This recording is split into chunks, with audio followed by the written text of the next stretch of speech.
What up, what up, what up, what up, what up, what up? Of course, I'm Jonah Woolard, and my partner on the scene, Clayton Guillory. Rankings Uncut. Week 2 is going down. This week, we're going to shake it up a little bit different.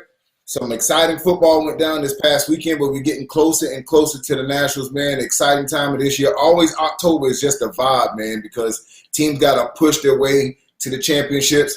Clay, welcome back. Week 2, my bro. Hey, man, it's funny because, the more and more we look at this stuff, man, you start to see how everything is changing and things like that. And, man, these national rankings, this bracket, man, it changes from one week to another. You know what I'm saying? I mean, I think we got, is it 1 or 2 new number ones? I think 1 new number one, right? Right, 1 new number one, but two other groups, the top 5 has changed majorly. Most definitely. So, it's that. I mean, that's why you play the game, though. You know what I'm saying? This is exactly why you play the game. Even though playing in the preseason and going to these different events is huge for where you start out and for preparing your team for the season and hopefully for the postseason, at the end of the day, it's who can make it happen in the regular season and who's hot when December comes around. Yeah, well, like I said, do you rather have those wins all the way back in August, or do you rather have those wins now? And a lot of people got what we call fool's gold. We'll get into that a little bit later in this episode. We're going to have some coaches that want to speak their mind. Just to let you know, if you're just tuning in, we'll have Sean Moffat on. Big win for the 10 and under. Of course, we have my man over there at the Rare Breeds, 11 under. Big win for them as well. We'll have Coach Sims on from the Bad Boys from St. Louis representing. And I got my man knocking on our door. He wants to get in tonight, too, from the Hot Boys in Miami, Coach OG. So, I mean, there's just some things on the side, like, man, we'll talk to a lot of those coaches. But, listen, let's start with, we just, in the previous episode, was given all the praise and all the glory, which we still can't take away. Let's talk about the OG Ducks 14U, Coach Keith, arguably one of the best coaches to coach the game. You can never define him by one loss or not. The guy has a resume unparalleled to anybody else, I think, in youth football. But listen, this goes back to when we first kicked off YNC. There was a year that the OC Buckeyes was just as dominant as OG Ducks. And man, it just is like deja vu. Coach Les on the West Coast representing Cali, 2 strong teams out of that area. And this is another way, we'll get into this, why I think regionals doesn't really work for this type of platform, because in my opinion, Clay, I'm going to just put it out there. I think 2 of those are 2 of the best teams in the country, and they deserve to get on the stage to play, at least in the top 8. So let's just say you did regionals, and one of those teams eliminated each other. I can't name 10 teams better than OC Buckeyes. I can't name 10 teams better than the OG Ducks. 100%. You're 100% accurate, Jonah, and that's the thing that kind of makes this regional thing sometimes kind of bite you in the butt. You got to think back a couple years on 12U. When we had Rare Breeds and Georgia Gators, both from the exact same city of Atlanta. And those were the 2 best 12Us in the country. They ended up facing each other in the national championship. You have that regional matchup, and then you missing, one of the top 2 teams in the country at nationals. So a lot of times, I know there's different thought processes behind it, but a lot of times that doesn't. I mean, like you said, one thing about the OC Buckeyes, they are coached very, very well. Obviously, I talked to Coach Les a little bit earlier today, but he's got practice tonight because he wanted to make sure he keeps that number 1 status. And the one thing I can tell you is this: after them upsetting the OG Ducks, you know what he told me on the phone? Clayton, I'm going to go ahead and buy my round trip tickets to Miami right now because they under 150 from Cali, from LA right now. I said, Coach, do what you need to do, man. We can't wait to see you down in Miami. So as of right now, today, number 1 14U in the country, OC Buckeyes, they'll be there. And then, of course, that they're going to be looking for all the smoke because they came last year and got really close of getting to the big dance at the YNC and didn't quite make it. Wasn't quite able to take that championship trophy home. So now I think they coming for redemption.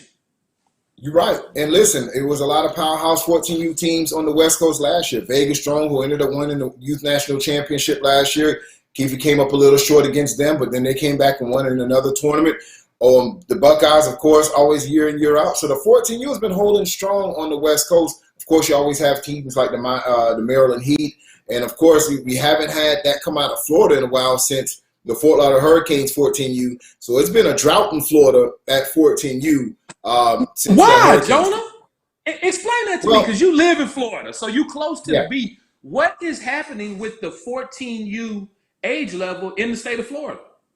Well, you still have in Northern Florida. You talk about Osceola Cowboys. They represent strong. You had Tampa Bay Jags. You have teams of that nature. But in South Florida, predominantly it's the Florida Youth Football League, and they've kind of switched their rules up. Well, it's always been the rules. There's no switch up. They have been 13/14U. You very rarely see that. But that means you can either be 14 years old all year, but they elect to really play in the 13U division. For example, the Purple Machine was a 13U team. After those teams got a 13U, they released them all to high school, which I'm not mad at. You know what I'm saying? So, but yeah, we've been in a struggle since then. The power has switched over to the West Coast when it comes to 14 and under. And like I said, Maryland Heat usually has a team that they can throw in there. The Maryland Seahawks usually has a team traditionally in the 14U. You go up to the north area, Detroit Spartans. They usually have a 14U that can go in there and get elite. But I got to tell you, bar none, when you talk about Buckeyes and you talk about the Ducks, they are the leaders in the 14U without a question right now in youth football. And I think school football has a lot to do with it. Because one thing I can tell you, even when we started the YNC, 5 years ago, remember that first meeting we had, and I was saying I don't even understand why we have 14U. Because in Texas, you don't really play 14U. All your good 14Us are in their high school systems, whether they're on a freshman team, a JV team, or on a varsity team. And I know in different parts of the country, you see that a lot. Most of your stud 14U kids are either on JV or they're on varsity because they're just that talented. I think that on the West Coast, it may not be as prominent, to have a 14U kid on the varsity level or playing high-level high school football while he's 14U. But one thing I can say, too, if you and I can't speak to Coach Les's team with the OC Buckeyes, but I can speak to Keefe's team because I've talked with him and I've kind of asked him a little bit about his process. Majority, if not all, of his 14U kids are eighth graders. Yep. So I think that makes it easier for him. But the question is, how many people are going to adopt that model across the nation? It seems like to me over the past 2 to 3 years, that dominant 14U teams pool has gotten smaller and smaller and smaller, and it may continue to get smaller. Yeah. Well, we'll see how it grows, man. We'll definitely keep an eye on it. But I can tell you what age group has no shortage is the 13 and under, man. You talk about the 13 under teams here. You talk about our number one team, Rampage. They've been holding serve all season long. You talk about Watkins got a dominant team. You talk about these guys at Motor City having a dominant team. And listen, Duluth, out of Georgia, dominant team. So the 13 and under, I think, is going to be one of the most exciting brackets in youth football in December. It's crazy. It's going to be a crazy, crazy, crazy bracket. But the 13 and under, the 13 and under is kind of staying. It stayed safe this week. It wasn't too many changes in it. But there's some big, big games coming up in 13 and under. Halloween, man, it's going down. I got to think one of the biggest games of the year. It's going to be the Watkins are going to be at home. The Clock Boys welcoming in Rampage. That should be, probably a national championship game in its own. That's going to be a national championship atmosphere game. That's a game that I think all the 13U's are going to pay close attention to. But I'm going to tell you, man, if my intel is correct, I believe that the Clock Boys have lost their most valuable asset. They're starting running back and linebacker to a collarbone injury. So with that being in the mix, Watkins still going to keep the game on, or does Rampage say, hey, if you're not at full strength, we're not coming across the country, we'll just see y'all in Florida? Or do they say, you know what, next man up, we're going to roll with it, we're going to see who the number one team in the country is right now? Those are the questions I'm going to be answered. Yeah, I think Coach Mike takes that philosophy. And this is probably one of the first years they really haven't run dependent on the run game. They've really just been taking advantage of that slot. The quarterback has really been the MVP of that offense. Man, I got to tell you, I don't know if that slows down Watkins. And I think they've been really anticipating the city ready to come out on I'm about to say Thanksgiving. I'm mixing up my holidays. But they're ready to come out on Halloween, man. It's going to be a movie. So I don't think that's going to slow them down. I think they'll probably adjust, and I still expect a very, very, very competitive game between those two. And also, I forgot who they're going to actually play, but Motor City be in town that same weekend on the 31st. So you're talking about some of the top 4 teams in the country getting it down on Halloween. Motor City Jazz will be there. Yeah, I yeah. tell you So what, they're going to man. be. I know a lot of people have a lot of different choices what they can do, into whatever they choose, man. Best of luck to them. But I really hope Motor City decide to come on over and battle for a chance to play at the Mecca, man. I've been itching to see those guys up close and in person. Like I said, man, it's one thing to see a team. It's one thing to see a team as you see them on TV or see them on the live stream or you watch videos and highlights. But man, when you see a team up close, that's when I get a real feel for how good a team really is and how they do things. Well, they got a special player at quarterback, man. I know a lot of people say their offense is simplex or not simple, it's not complex. I got to tell you, that quarterback is probably one of the best athletes at 13, and I chop it up with Coach all the time, man. So he say they definitely coming down to Miami. They want to be in the best competition. They want to leave out to be the undisputed national champion. So I think that's really everybody's focus, to come out undefeated. They don't want to have any stone unturned, and they want to be an undisputed. Youth football has almost turned to how boxing used to be, Clay. I don't know when Mike Tyson was one of the youngest undisputed champions. He had like 8 belts around his neck coming inside the ring because he had to go out and play IBF. He had to go play these different or fight in these different leagues just to be undisputed. So it's almost like that now, but we'll always focus on getting the best competition in the best place, and that's what we want. That's all we want. It's the best 8 to 10 teams, particular brackets, and we're going to talk about brackets a little bit later in this episode. But before we start breaking down some of this other stuff, let's talk about 11 and under action that happened this weekend, man. We talk about the top 2 teams. Of course, OG Ducks have been extremely dominant. Let's get that out the way. They've defeated any and everybody you can put in front of them. And then the number 2 team that got back in default because number 3 at the time, the DMV Knights, played the OG Ducks, and the Ducks beat them as well. So the Knights went back under RDU. RDU goes back to the number 2 position. But then they play the Rare Breeds. And the Rare Breeds was not ranked high. They were ranked, of course, in the top 15. But, man, the Rare Breeds came to play football this weekend and gave RDU, the number 2 team, a loss in their own backyard. Here we talk about regionals again. Look how many strong 11U teams are just in that area. Knock off the number 2 team in the nation. RDU loses to the Rare Breeds. In your opinion, Clay, has RDU lost a step?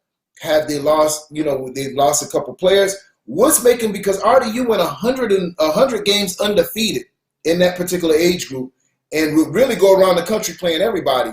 Why have they taken losses this year? Tell me, what do you see different in RDU this year? Or is the Rare Breeds just that good coming out of the blue and getting it out of the mud?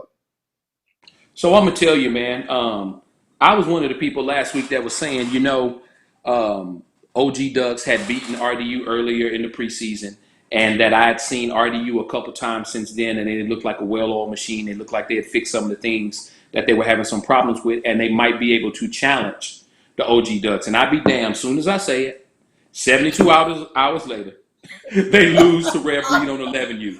But here's the thing that people don't understand. Why you jinxing people, bro? I guess, yeah, right? Here's the thing people don't understand about a game like that. Rivalry games can go any way. And that's not taking anything away from what Rare Breeds 11U did. What they did was phenomenal. They went in, they took control of the game, and they won it.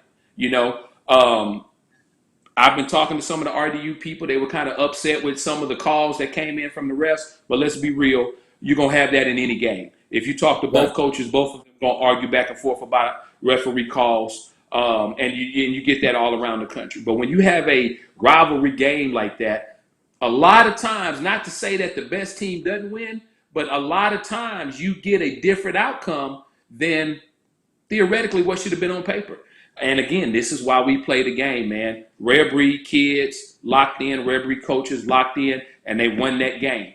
So now the only thing RDU can do is, hey, put their head back down and get back to work. try to work their way back up the rankings list because we don't know where they fall at right now. And that 11U division is thick. That 11U division might be a division, Jonah, that we're going to take 10 teams at nationals rather than 8 because think about last year, that age division at 10U. Everybody went to every national championship across the country except for ours because nobody wanted to see RDU except the Louisiana Grizzlies. That was the only team. Well, they weren't the Grizzlies then, Sliding Hurricanes. Those were the only. Right. That was the only team that was saying we want RDU. Everybody else was trying to avoid them like the plague. Now the roles have kind of reversed this year, so it might be a good thing for Coach Reggie and his staff because they haven't been in a situation like this in at least 4 or 5 years. Right. You're 100%. So listen, without further ado, since you're talking about Red Breed, let's bring in Coach Sims from the Red Breed, coming off a fresh win on a number 2 team in the country. Coach Sims, welcome to Rankings Uncut, my brother. Hey, I appreciate y'all having me, man. Appreciate it. Absolutely. I see your Red Breed out, fitted T-shirt. You ain't playing with these people out here in these youth football streets, huh? Gotta represent, man. Gotta represent the brand, man. Yeah. Hey, Coach Sims. Congratulations. Coach Sims, I tell you this, man. Like Jonah was about to say, congratulations on the victory. I'm gonna tell you, you guys definitely took me by surprise.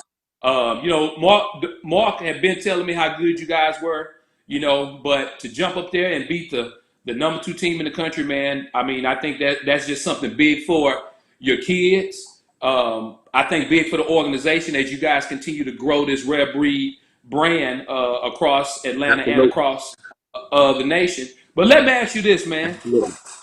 Does Mark know you got that hat? Because, he don't have no hat as clean as that. And he get pretty upset when people look better than him. Well, this is the thing. See, I produce my own gear. So, as long as I got the logo, I can make as many hats, as many shirts, and many colors. I can match everything to everything to everything. You hear me? I feel you. So, Coach, let me ask you this. So, you go into this game. Of course, your team's an underdog. You're playing the number 2 team in the country. You've been playing this particular age group for a couple of years. You know what Reggie brings to the table. You know they've added some players that just gave them a little bit more juice. What was it you told your team, your coaches, and everything coming into this game and say, hey, listen, we know we got the number. We feel we're the better team, and basically take it to them. Well, to be honest with you, man, I feel like we've been on the cusp of doing this for a couple years. We've had a good team for 2-3 years now. A lot of people, we've kind of flown under the radar. We made the jump from East Metro over to Red Breed, and DeMarcus brought, DeMarcus and the crew over there. They got a great system, man. They have he wasn't a 2-3 time national champion for nothing. So we kind of, we took on that scheme and that system, and we taught it to our guys, and we've always been real close. We was 1 or 2 players away. So when we added the bus and our quarterback, Mook didn't even play. He's healing up from an injury. So when we get Mook back into the fold, man, I'm telling you, I heard Clayton speaking earlier that we surprised him, but we didn't surprise ourselves. We kind of knew it was going to happen sometime this year. I really, we if you go back to that very first tournament where we played OG Ducks, a lot of people didn't watch that game. We was beating OG Ducks. We were up 8-6 late in that game. They pulled away in the end. It was, like I said, it was the first tournament of the year, and the system and the scheme was new to a lot of our kids. But we played them. If you ask them, they'll tell you who was the toughest team they played out of Georgia so far, and they tell you it was us. So we've been real close, and to be honest with you, I just felt very confident from watching RDU this season. Even with the pieces that they added, I just felt that our skill guys and what we brought to the table, and with DeMarcus and the scheme, I just felt like we were ready, man, and we did what we had to do. I mean, we stepped on them early, and we continued to roll, even though, a couple things went against us, and we kind of lost the lead. But in the end, we came out victorious. Coach. So, Coach, you see the other teams that's out there. You see the OG Ducks. You've played them before. You see the DMV Right. Knights. You're going to play them as well. Do you feel Right. you have this? Do you have enough talent? You have enough to actually walk away with the crystal ball this year and become the national champion? I'm gonna pop my tag right now, man. I honestly believe, as a group, as a skilled group, from running backs to receivers, once we get Mookie back into the fold, Mook Money, I feel we have the best skilled guys at the age group. I'm not just talking. I feel we have, from the receivers to the running backs to the quarterback, I feel we have the best group of skilled guys. We're not the biggest team, but we're very athletic, we're disciplined, and we run the scheme. And I feel like, hey, why not us? Like I said, we've been flying under the radar for a long time. You got these guys with all the big names, the RDU, OG Ducks. This is pretty much their first year, really, on this level of football, I think, on this age level. But this age group is strong, man. I mean, across the board, 11U, I feel like, is the best age group out here. And from one week to the next week, it's here and it's there. It's here. I mean, because anybody can beat anybody. It's like any given Sunday around here, man. Yeah. You're right, Coach. You're 100% right. And it's about matchups. I got a question Facts. for you, kind of piggyback on what Jonah said. After a big win like this, you done beat the number 2 team in the country, and you're feeling good about yourself. What's the team you want to play for this whole postseason is over with? Who is it that you have to face? I feel like we've got to face OG again. I think I'm so confident right now that I feel like if we played them, in a month from now, by seeing what they're good at and what they're not so good at, we're gonna give them hell, man. It's gonna be a better game than it was the first time, and I'm confident enough that I think we can pull a win out against them. But we can't overlook the other teams in the age group. We got DMV next week. It's gonna be a tough game. They already popping off saying they're gonna beat us by two touchdowns. There's no way on God Green's earth, DMV, that will ever happen. I'm just telling you, we're gonna beat DMV. We're gonna beat DMV in 2 weeks. So we're gonna shake it up again. Hey, so are you saying right now, the prediction already came out, Coach? You already called it. You beat DMV 2 weeks, it's a done deal. Rare Breeds knock off another top 2 team, is what you're saying. We knock out. Hey, our job from now until December is to knock off every top team that disrespects us. For everybody who doesn't believe in the Rare Breed brand, 11U, we're knocking off it. We're not one of them teams that's going to take a big win and slide. We're going to play everybody who wants to play us. But the thing is, we're going to DMV next week. But all you other guys, you're going to have to come see us. St. Louis Bad Boys, we beat them in the first tournament of the year. And they're always ranked in that top 5. And I'm still trying to figure out who have they beat in that top 10. Oh, boy. So, Coach, would you be doing I need an answer, Clayton. I need an answer. Who have they beat in the top 10? Coach, are you giving an official challenge to the Bad Boys right now, Coach? Come to Georgia, Bad Boys. Come to Georgia. Yes, sir. I hear you on that. Well, Coach, man. Well, Coach, right now, you're going to be happy how those rankings look because, you guys, it's all about playing those big games. The strength of schedule has a lot to do with everything. So, we'll Absolutely. give you a little sneak peek of what y'all looking at, brother, because y'all jumped way up there. So, of course, y'all in the top 3 right now in the country, deservingly so. Wow. Your babies came out there and put it out on the football field. So now, after at that point, somebody would need to start chasing you. So it's about strength of schedule, just not wins and losses. So there's some things that, Clay and I are going to reveal. Some bracketing right now, how the YNC is going to look or can look, some things like that. So we'll have some what ifs, you know what I'm saying? So what ifs? Right. Football game. So, Coach Sims, man, thank you for coming in and joining us today. You know, we got some business to take care of. These people want to see rankings. They want to see brackets. They want to see all this good stuff. But congratulations, man. You deserve this spotlight. Big win against RDU. Hey, thank you, man. Keep it rolling. And we'll look forward to watching that top matchup between DMV Knights and y'all. Hey, two top teams, man. We know y'all going to get after each other. Absolutely. Hey, I appreciate you guys having me, man. And good luck to everybody else at the 11U, man. We very humble, man. And I just love the camaraderie and the competition in the age group, man. It can't get no better than this. 100%. See you guys. All right, guys. Hey, no doubt when we come back, man, you know, we got Sean Moffat. He said there's some fat mounts up there he want to call out on a national level. So, you know, we wait for him to get on. When we get back, his message is Coach Sean Moffat is going down right here on Rankings Uncut, Clay and Jonah.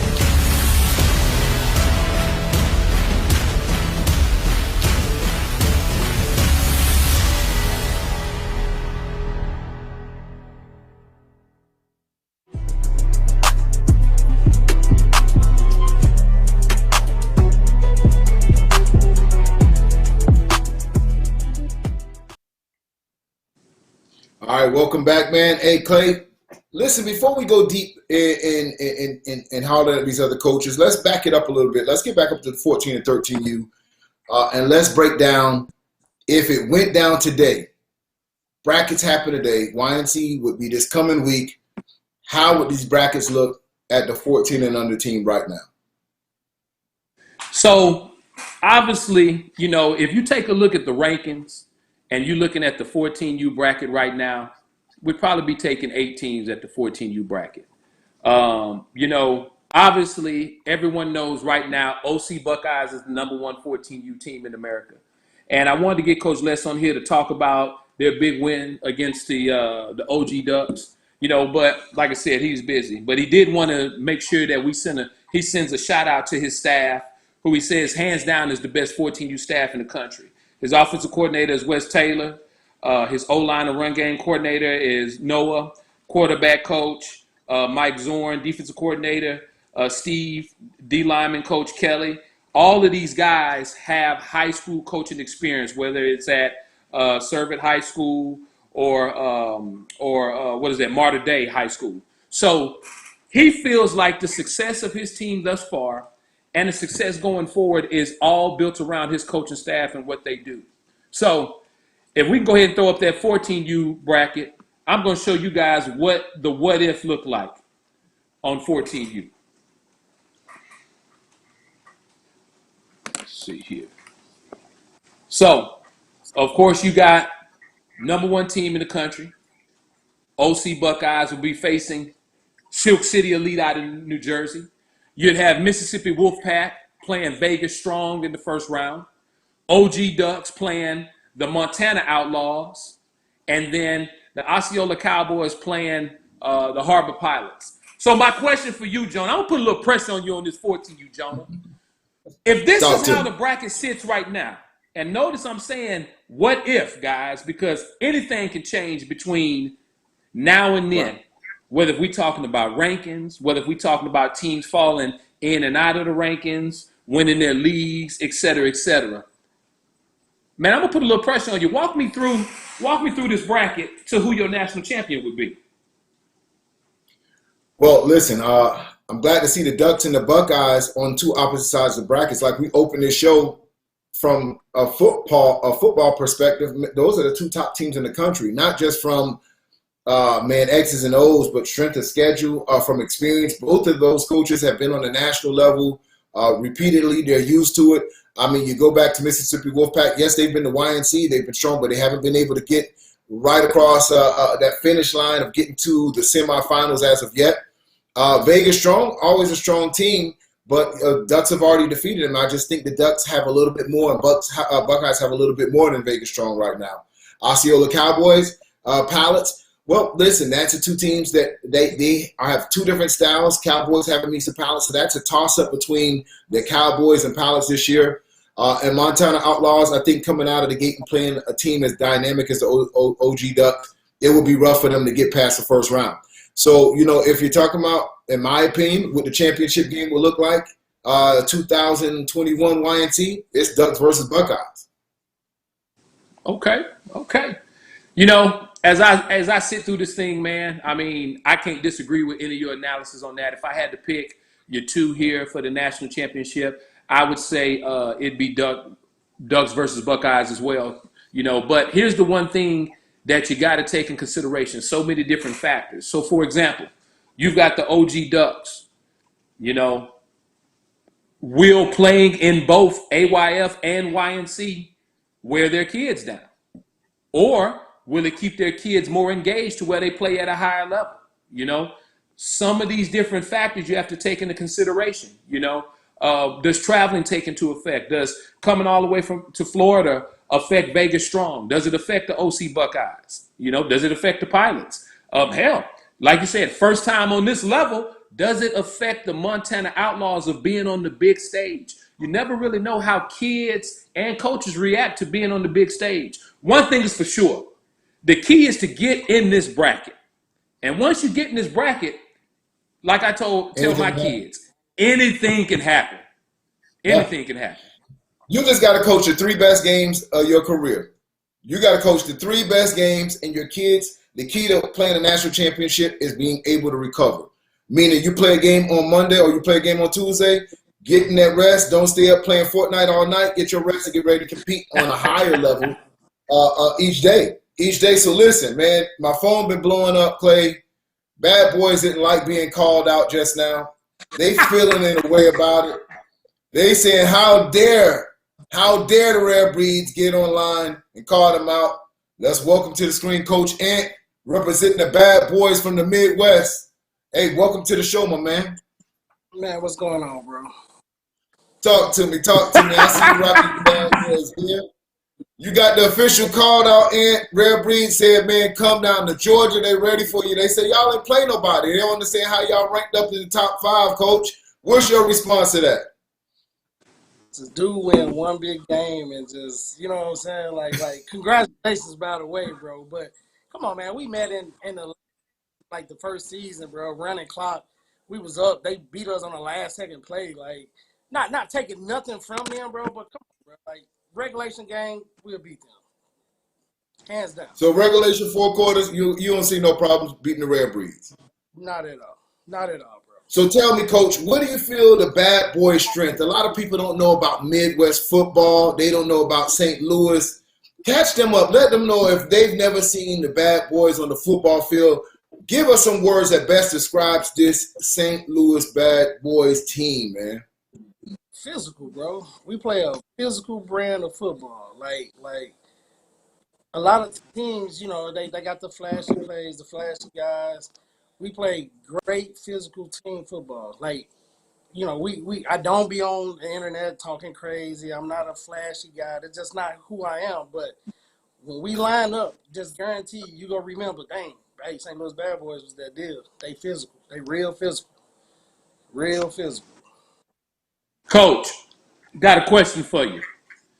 Yes, I've had a couple people, every time these rankings come out, people get my DM talking about this team don't belong here, that team don't belong there, et cetera, et cetera. And I think you would probably agree with me when I say the Midwest probably don't get the respect it deserves in the football community across, right? We don't get no, you know what I'm saying? Everything is down south. Now we got, OG Ducks, which is, representing the 11U bracket really good. I appreciate them too. But yeah, we don't get no respect. But when we go out and we've played, he said we don't play nobody. We played Birmingham Chargers. We played Louisiana Grizzlies. We've played RDU, that was like 2 years ago. But we've played top teams. We beat Louisiana Grizzlies 28-0. You know what I'm saying? They was a number 2 team in the nation. We're not playing just anybody. We beat Birmingham Chargers in a tournament up here in Kansas City not too long ago. Like, so I'm not sure. We always traveling. We are a rec team. See, that's one thing a lot of these guys do have the advantage of us over. We are a rec team. So like if little Joe Blow come up with a snotty nose and his mom say he want to play football, we bring him Yeah. in. We don't hand pick nobody. But once we get to that level, like we planning on doing next year, then we're gonna have a lot of conversation. A lot of conversation. So you just coaching whatever come in the park right now, coach. If they come up there, you coaching me. It's no recruiting. We just happen to be a rec team that is pretty damn good. Excuse my French. That's what it is, coach. You on Uncut pretty tonight, damn coach. good. Oh man, well, hey, listen, I'm glad we were able to get you on, Coach Ant, represent the Midwest brand. RDU, we already know how it has the big names. The Rare Breeds have the names down south, of course, OG Ducks, but we want to make sure we show love to the Midwest as well, man, because y'all repping, and we can't wait to see y'all down. I mean, all you got to do is keep winning, and of course, like Clay said, you get in that top 8 or the top 10 bracket, and we'll kind of break down what that'll look like in 11U. Man, all you got to do is just, like you say, coach the best 3 games you coach your life, and you're a national champ. Oh, we gonna be there. And tell Mr. Sims, you know what I'm saying? Your offer is accepted, bro. Your offer is accepted. We're gonna put something together, and we gonna see y'all soon, bro. Ooh, that's what I'm talking about. You hear that, Clay? Yeah. This is. Nobody, I'm gonna tell you this, man. This is gonna be, that opening night we do, Joan, after certification, when we do the coaches meeting. Yeah. And before we release the bracket and we go over the rules and we talk about everything, and then the coaches in the room, they done had a little bit to sip, and they talking shit to each other. Man, it's gonna be some good shit talking. I don't know if anybody can be better than City Life and Rampage last year, but it's gonna be some good shit talking. Hey, oh man, you ain't lying. We can talk with the best of them, bro. Trust me.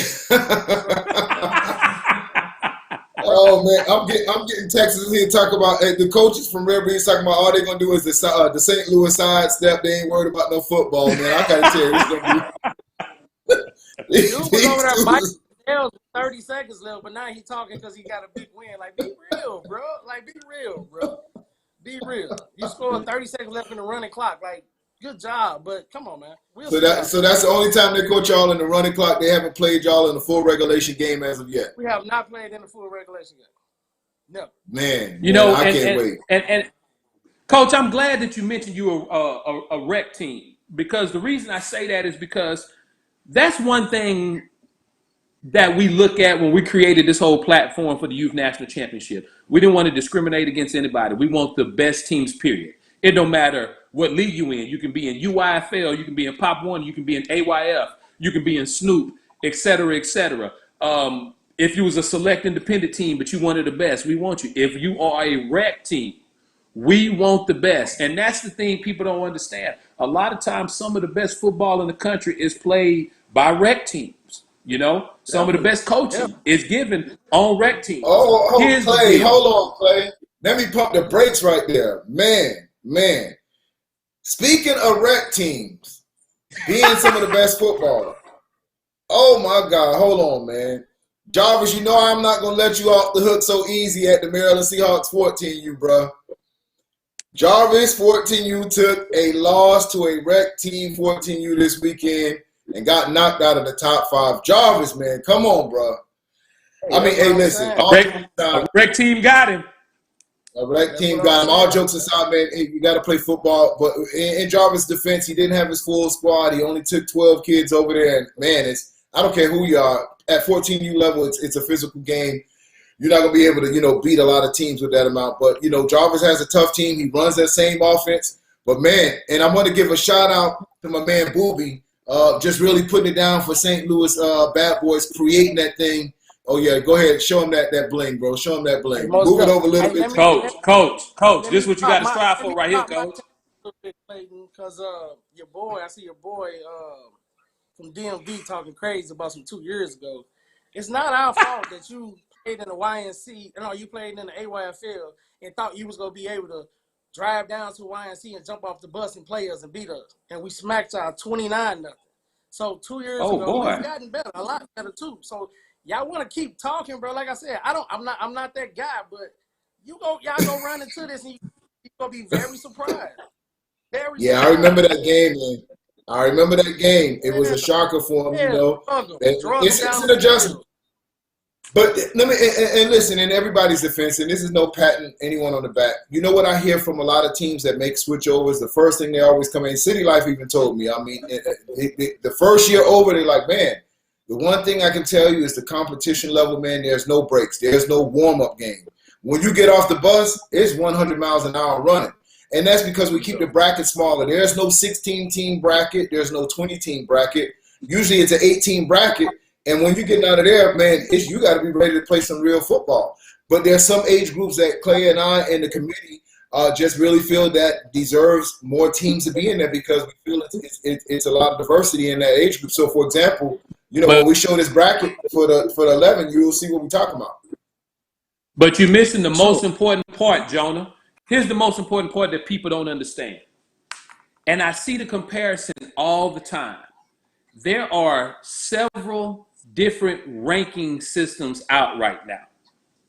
But Right. let's be real. There's only one ranking system that actually means something. There's one ranking system that you need to be in, and that ranking system benefits you in the postseason. And that is the Gen Next ranking system. Think about it. YC invites are based off of the Generation Next ranking system. Your seeding in nationals is based off Generation Next ranking system. It's not a system where you could work your ass off to be the number one team in the country, and then you get to nationals and everything is pulled out of a lottery hat, and you could end up with a bad draw. Or it's a situation where they're going to mismatch you with somebody across the country or somebody in your region or things like that. You know, everybody has a different system. All the leagues have a different system. This is a ranking system that means something. That's why I laugh when Right. people want to go back and forth about this ranking system compared to another ranking system. This ranking system means something.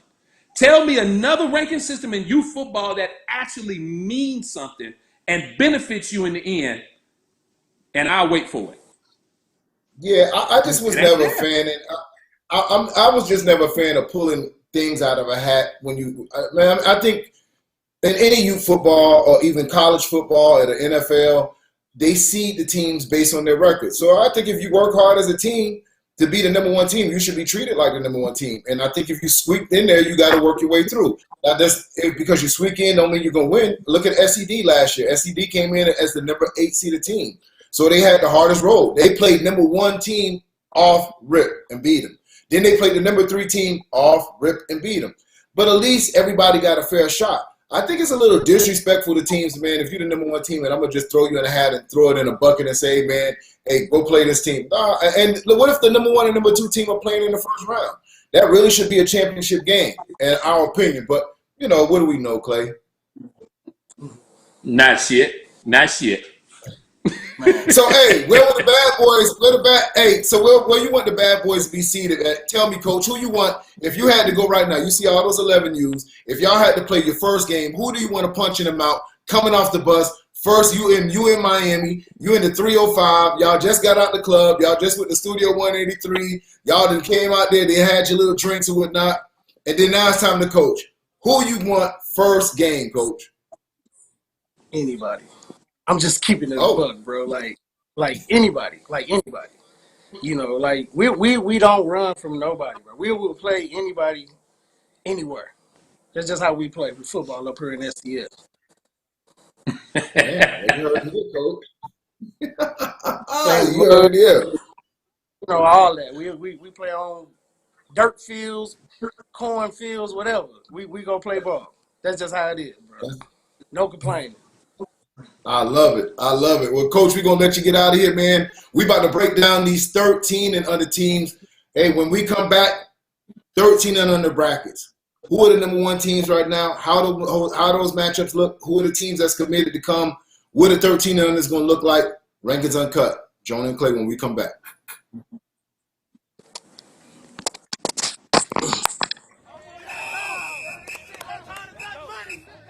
Oh.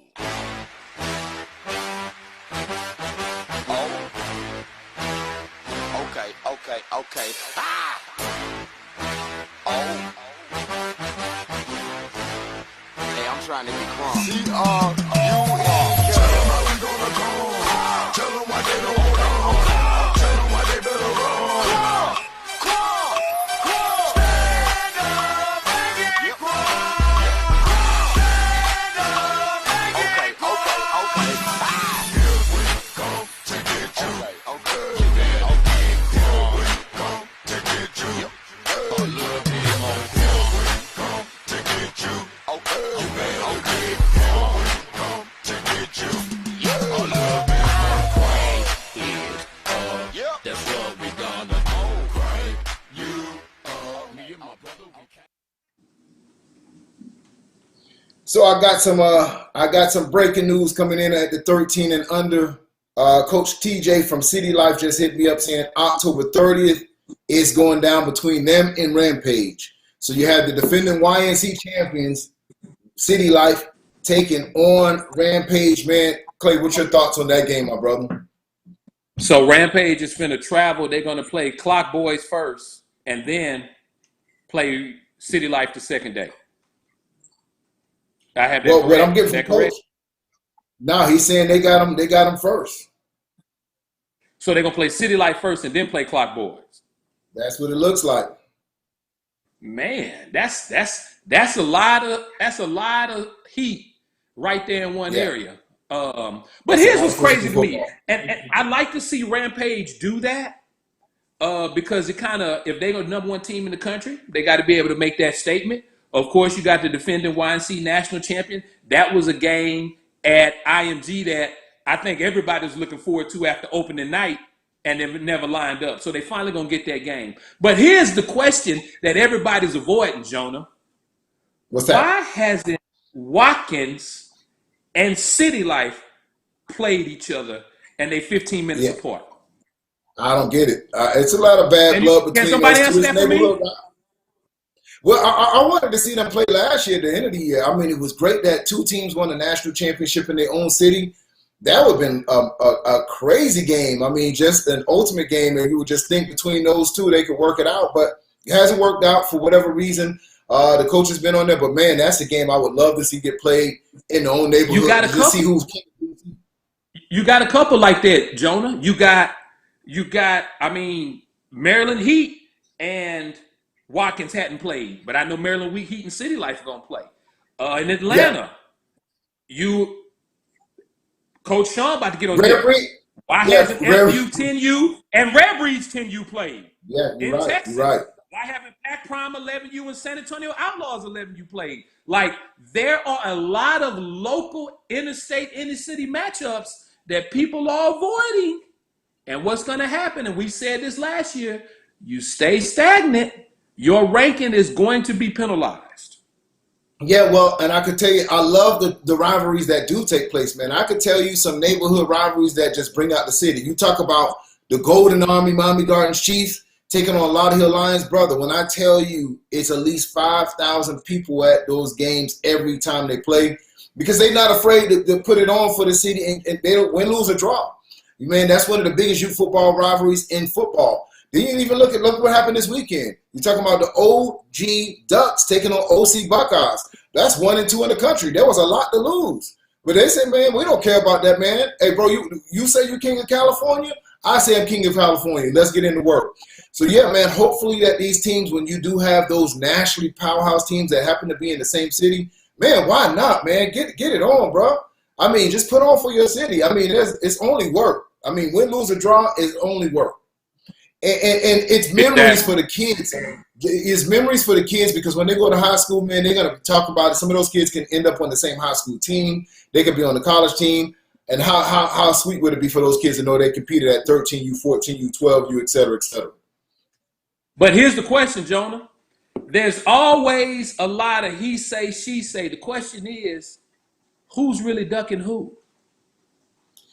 Man, well, one Because of I these would put it like days this, man. It's a lot of guys that talk a lot of big shit.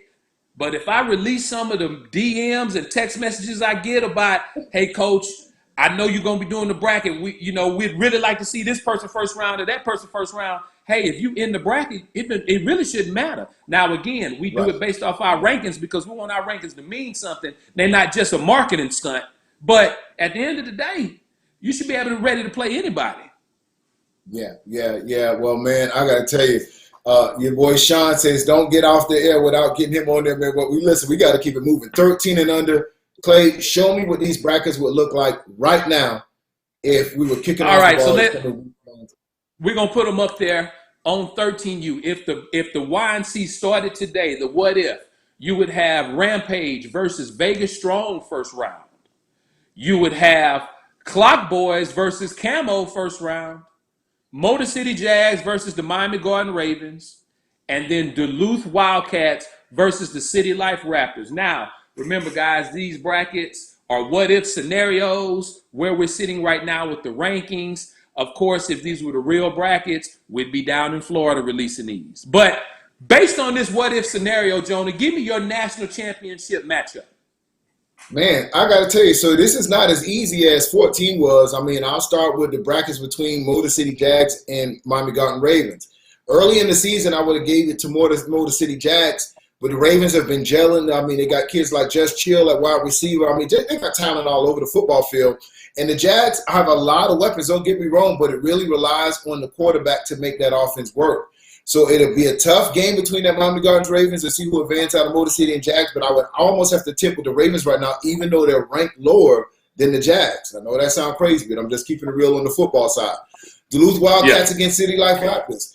This is a game that Duluth has not played too many teams. We know all the kids on the teams. That's a team that got transferred over from Sean's team, a lot of teams that came over from Falcons United, a lot of teams that came over from a lot of different teams. That Duluth Wildcats team is loaded. City Life Raptors. Now, we know that City Life Raptors were missing players early in the season. This is another team that's ranked lower than another one.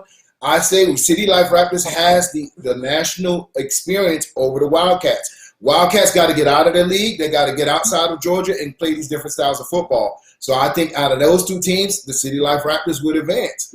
Clock Boys against Camo. I think Clock Boys just have too much offense for Camo right now. Camo hasn't showed enough that they're tough defensively. Camo is going to hit you in the mouth. They play solid football. But can they score with Clock Boys? Clock Boys average 30 points a game. I haven't seen that out of Camo's offense thus as of yet.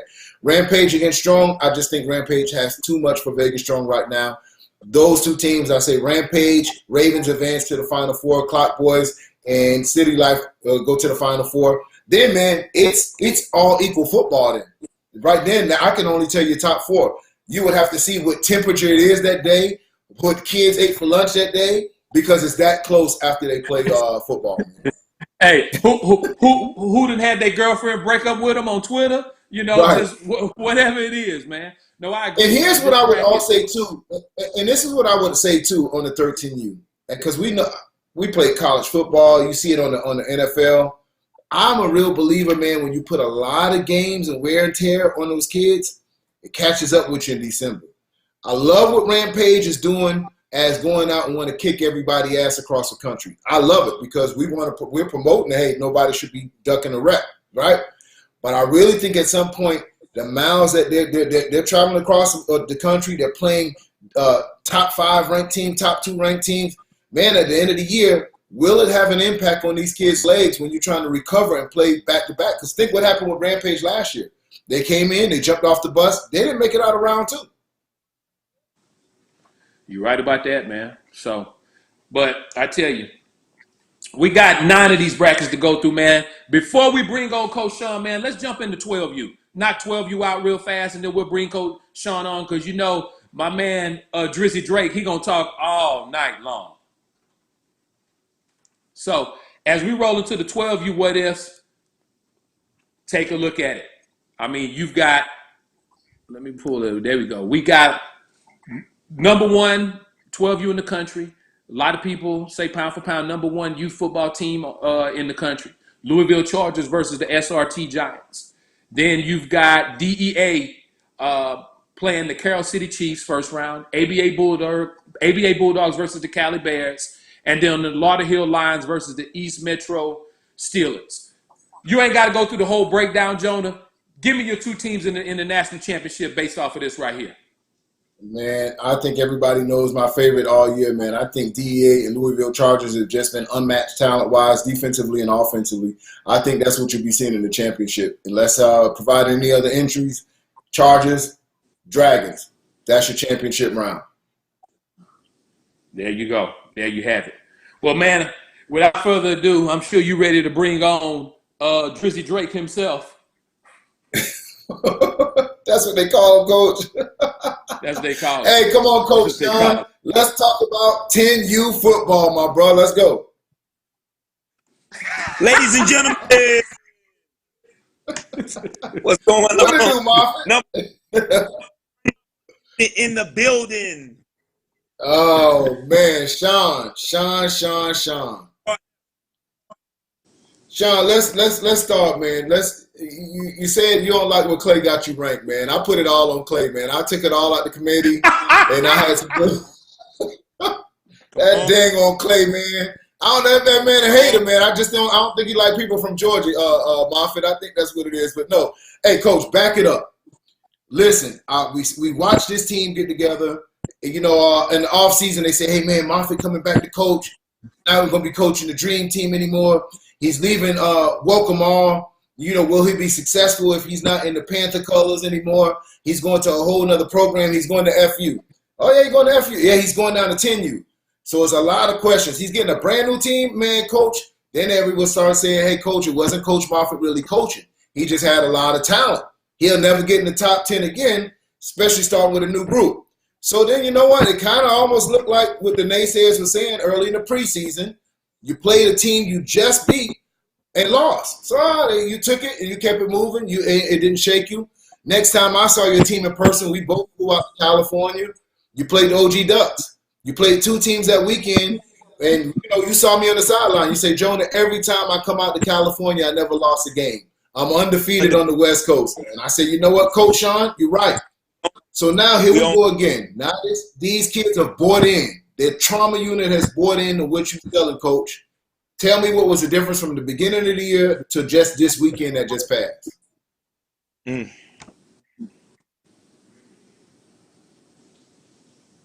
Yeah. You know, it's a pedigree. You know what I mean? A lot of these guys don't understand that. They've never won before. You know, so let's start there. But before we let's talk about the rankings. So if we looking at these rankings, I'm trying to understand how these guys are allowed to sit and hide. That's what I want to know. Let's start the conversation now. Who you feel is sitting behind? Talk to me, Coach. So if you look at the rankings, who's beat more ranked teams than Falcons United? Right now, Falcons United team is ranked number 2 in the country. Yeah, that's cool. That's okay. But who's beat more ranked teams? This season, right now, I gotta say the team that the head coach I'm talking to has beat 5 ranked teams right now that I can count. Okay. So SED had a Cinderella season last year. We rested on that. Is that what we're at? That's how last year? Because I'm trying to understand. No, absolutely not. They beat a subpar hair team this year. So I'm trying to understand who have they beat this year. So the Air team was an AYF champion. They were the champs of another league. They won it all. They were the national champs, and they beat them handily. And every game, I'm listening. You told me AYF sucks. There's no competition there. So you're now trying to AYF. I don't want to hear that. So go ahead. Let's start over, Jonah. Let's start over. So the rankings based on y'all winning. Coach, the OG Ducks didn't win a championship. You beat them, right? No, they're ranked. I'm asking you who has SED beat. Coach, they beat everybody in front of them by 50 points. Jonah, you got to talk in terms that Moffat understand. They the number 1 team in the country. They ain't lost a game in over a year. You want the number 1 spot? Beat them. They hiding, man. They hiding. Bro, they got 2 airports in Dallas. They got 2 airports in Dallas. How they hiding? 2 airports. Let me tell the viewers out here, just in case you're just tuning in and you don't understand how this works. Clayton Guillory is from Texas. All right? Never won. They've never won. Clayton right now, he's holding his nuts on them because they've never won. So he's out for them being number one, you got to understand. That's the reason why. But go ahead. So Sean, when can we? We're clear. So just so we're clear, because I'm sure we got my little bros, the rare breed on here. I'm sure they listening. NSP, whatever they is, all these people listening. So who, according to you guys, even though it's this, who's the number 2 ranked team right now? The Baby Dream Team. That's fair. Okay. We rank number 2. This Wolverine team's number 1. Okay. All right. So my question is, when is Hold on. Can I ask a question? Sure. Sean? When is Rare Breeds and FU gonna play each other? We're outside every week. Practice Monday through Friday, whenever you want to show up. But here's the reality now. At this point, I want to see my little bros beat somebody. Because we've been chasing them. But at this point, I want to see my little bros beat somebody and show they worthy. Well, at this point, you don't have to chase them, Coach. Because now you made some valid points. You and I talked on the phone earlier, so people who may not follow you, and we can compare some of your wins compared to your little bros wins, right? So, for example, they played. Go for it. So they played Blue Crush. They beat Blue Crush by 2 points. You beat Blue Crush by 30 points. Right? So now they have a big game this weekend against OG Ducks. OG Ducks, what was your score against OG Ducks? I don't know. Hell, I don't. It was early though. But no. We want to compare. So if we're gonna compare the two like opponents, they beat. Boy, stupid, man. Boy, stupid. Blue Crush by 2. They beat RDU by 2. We beat them by 44. Some of y'all made it through kindergarten. You do math. Sean, can I be fair for one moment? Now, I can't argue with you with the RDU case, right? But let's be real. When y'all played Blue Crush, did they still have number 0 or they didn't have number 0? Here's what you got to ask yourself. Here's what you got to ask yourself. Okay, if they still had 0, I ain't got no. You didn't open the door for Sean. Oh, God, here we go. Now we're here. Because, see, I'm a fan of 0. That kid's a phenom. But I'm also a fan of my D coordinator, Rich, and he put together a plan. I want to say they didn't get a first down. And those are just the facts. John, if they had 0 and you did that, ain't nothing I can say. Because all I'm saying is they're a different team without 0. But if they had 0, then you did the damn thing. You keep saying, hold on. You keep saying if they had 0. So don't say if. Yeah. They had 0. Okay. Y'all did it. As a matter of fact, the next week, as a matter of fact, the next week, 0 was no longer on the team, and Sean called me and says, "Listen, I make teams split up. My nickname is the team split up." Okay, but listen, now hold on, Clay, because I've been sitting here, I've been nice with Sean, and I've been taking it, and I'm just trying to be a nice host. But then it came for me talking about we ranking in this. Listen, Sean, the reason you had to climb through the rankings, bro, is because you took 2 losses to RDU, not 1. So I get it. You coming up in Cleveland, so let's be fair. Another team has 0 losses. They are not doing what they did last year. They knocked off another champ. They went undefeated. They haven't lost a game. But then we can't just say, hey, Sean, let's dismiss your 2 losses and then make you the number 1 team in the nation because you're hot this week. You understand what I'm saying? So, Coach, we got to get out there and get it. We have no problems. I use preseason for what it is. Let me find out what I have. See, a lot of these guys. Hold on one second. I talked to you earlier, Sean. Sean, I told you when I talked to you earlier, I said, man, and tell me if I'm lying. I said, Sean, I think this is the best coaching job I've ever seen you do since I've been watching you the past 5 years. Is that not what I told you? Actually, what you said was, Sean, when I look at you, I see the GOAT. Oh, my God. And here you go with this bullshit. I told you thank you. But go ahead and proceed. But since we're talking about it, I use pre for that.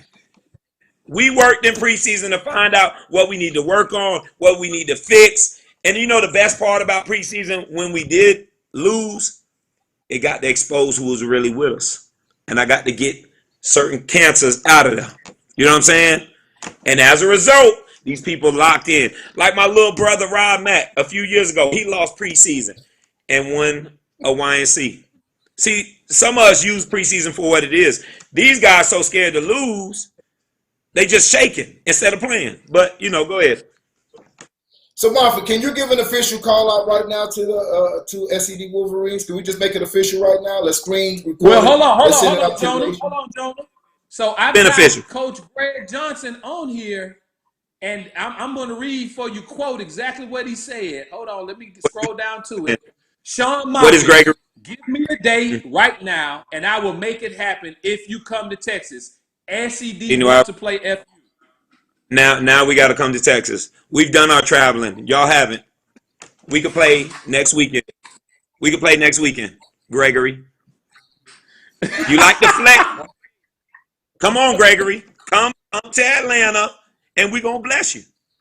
It's just that simple. We're going to bless you. Sean, you're going to use the man government name. You ain't going to call him his by his little street name. You're going to call the man Gregory online, bro, in front of all these people.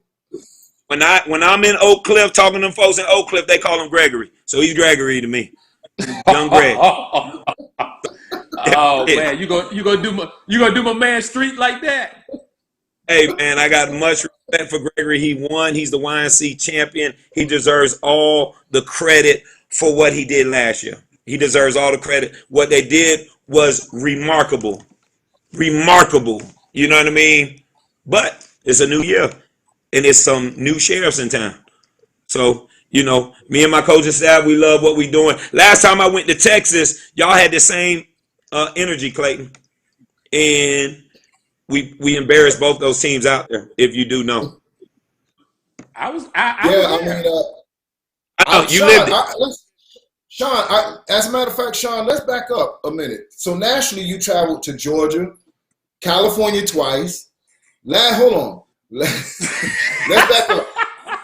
Sean, who did you play in your 12? I think it was 2 years ago. Who did you play out in California? It was a YNC, an AYF champ. Who was the two teams you played? See, the thing is, I don't get caught up in if you're an AYF champ. I just feel if you say you the best, let's line up. That's how I look at it. Right. So I'm not so much in the champ. I'm just trying. I know you had two teams on the West Coast. It was Panthers from Houston. I forget what was the old boy name? You talking about I can't believe I just drew a blank like that. You talking about the Pack, North Houston Panthers. The Pack. You talking about They were. I can't believe I forgot this nigga name. Hey, they had a game in their 5 years of existence. You talking about Colombo? Hackett. Colombo. Hackett. I think I still got the picture of Colombo in the corner crying after we put a run. Come on, man. Don't do my nigga Hackett like that. Don't do my nigga Hackett like that. Hold on, we're not done. Mind you, the day before we played the #1 DFW team where they had Adrian Peterson's son, the running back. I heard all this stuff before we went out there. Big Red was the lineman. They're gonna kill y'all. We put a running clock on them. Wow. So if you're asking about Texas, I like us. I was talking about Cali. So hey, let me see that middle ring right there. What's your favorite ring out of all those rings right there? What's your favorite one? Which one you like the best? Best one. The best win was when I cut all them bad parents and we still beat Kane Oxford and y'all said we didn't have a chance. That was the best win. That, Clay? Yeah, Clay said we didn't stand a chance. Kane, you had Circo walking around asking Kane for. They said this guy is unbelievable. He's the next Joe Montana and all of this stuff. We beat him so bad that the mama said we added players. We embarrassed them that bad out there. He had 5 interceptions. Hey, Sean. Yeah, Sean, you gonna be able to get this one? That's all. It's already done. You already got mine on order. Go ahead and engrave each player's name on it. Go on and engrave each player. Have engraved. I want each player. Hey, well, Sean, Now, you know we missed you from the national scene last year, at the end of the year. But man, we glad to see you back at full force. I see you not shy, you're not camera shy, you know. just back having fun more than anything. That's the beauty of it. Back having fun. Hey, That's man, what it's about. Hey, Sean, can we do a drop for the restaurants that you opened up, man? Can we do a drop real quick? If we in Georgia, where can we go ahead and get some smoothies and all that real quick, man? Tropical smoothie. We out there in Carrollton. You know, that's all good. But you know, I don't do all that. The Lord blesses me. I know you don't do all that. You know, I'm up here doing it. That's why I'm able to coach. But that's neither here. Right, I'm winning in life, so now to win. I also mentor adults, so y'all need some mentoring. Tap in. That's what it is, Coach. All right, so rare breeds versus FU. When it happens, give me your prediction real quick, Coach. Hey, you ever seen how a buzzsaw work? That's what I want to know. Okay, you're in control. You understand? We put them jokers through the buzzsaw. That's it. It's over.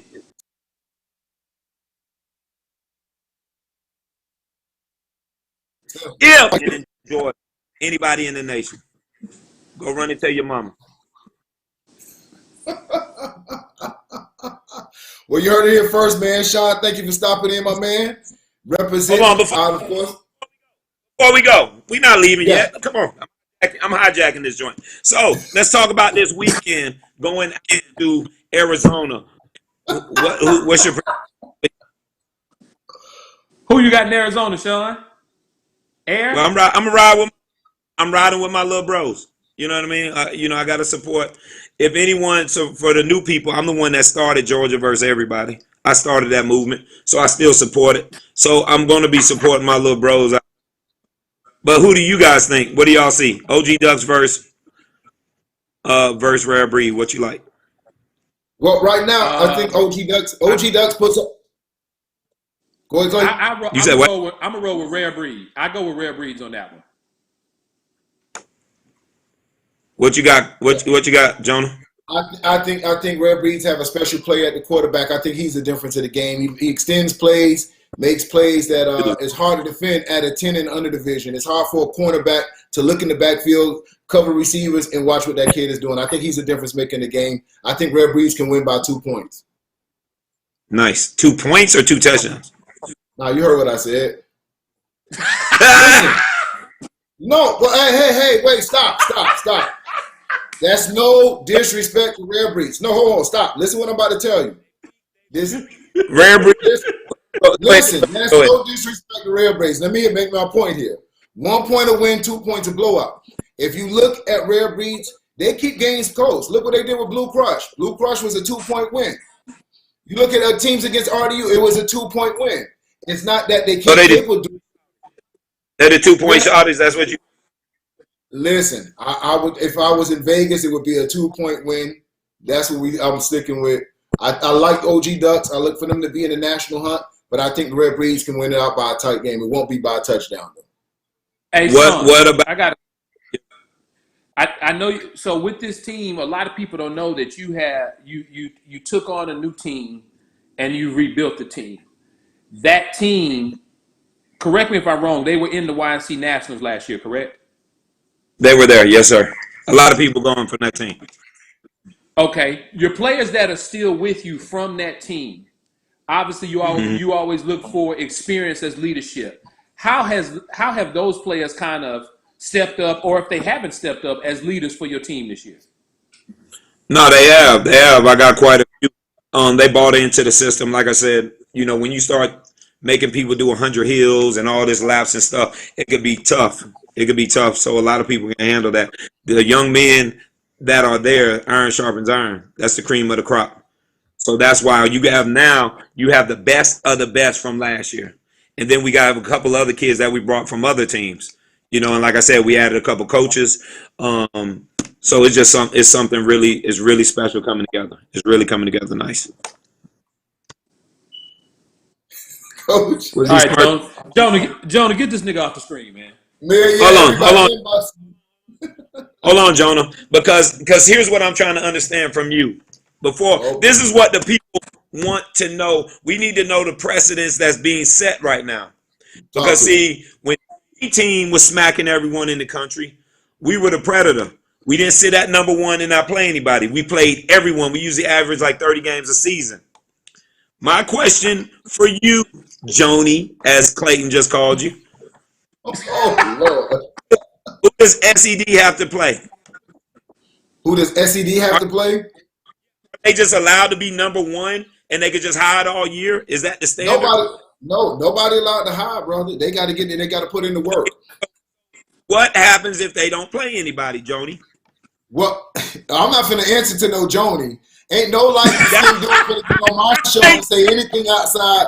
Hey, I know y'all light skin dudes are real sensitive. Now we're gonna stop that question right there, bro. Clayton told you that. Clayton just said that, man. Clayton Gilliam. So Jonah, I answer the question for you. So No. We want the question for Jonah. Oh God, Jonah, he's saving for Jonah.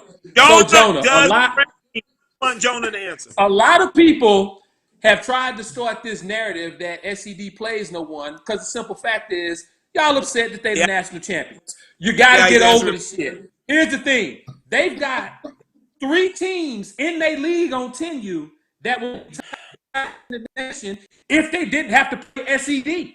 So they playing good competition, but you wouldn't know it because none of the teams in their league can get ranked because SED blowing the doors off their ass. So, you done?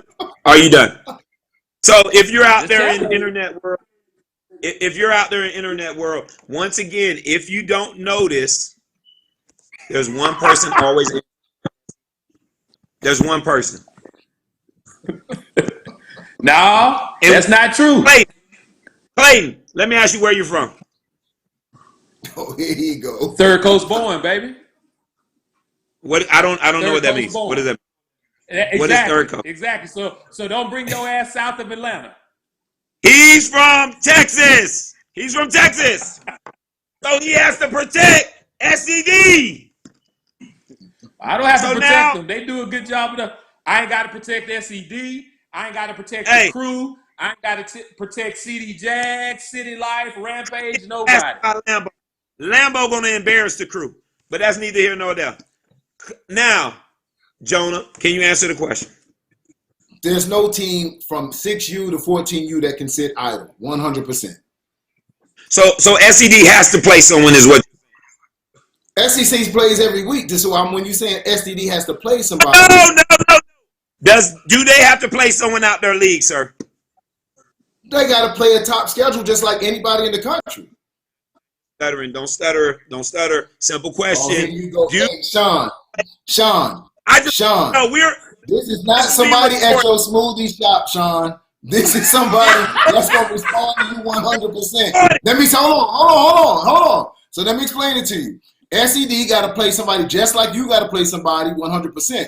So that a lot of stuff y'all don't know goes behind the screen. So what's been trying to happen is Northside has been trying to play SED this week. They trying to get on the same page because they got to play in the top rank. Nobody sits idle. We're not going to sit somebody and get number one and you sit on the ranking. Everybody at the number one position has been working. You look at 13U, you look at 14U, you look at 12U, you look at 11U. Now, yes, you went on a trip. You made a trip to California. Outside of California. Let me ask you this. Because I just got internet. I never had internet before. So I'm just tuning in. No problem. I just got internet too. So outside of the California trip. They told me they played air. That was like 4 months ago. Who have they played since then? Because again, I didn't have internet to check in. So you tell me, who have they played? So outside of you going to California, you've played your teams in Georgia. No, that's not true. We play someone every Sunday. Go check. Where you think Blue Crush from? College Park? Are you crazy?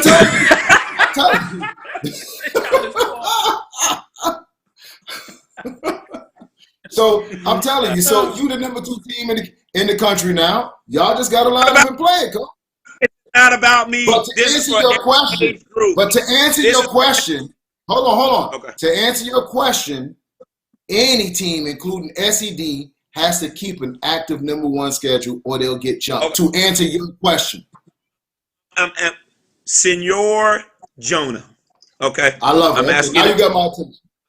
I'm asking a question because again, I couldn't afford to pay my internet, so I'd had no internet. I just got internet today for this, right? I had to go borrow some money. Question: who have they paid? Because when I last had internet 4 months ago, they played air. Here we are 4 months later. I finally got internet. I'm getting in touch. Coach, Tell me, who have they they played are outside their league? just inside. Oh, outside the league, they're 14-0 since preseason, coach. They played more games than any team you that played. Their league since playing air. It's not a trick question.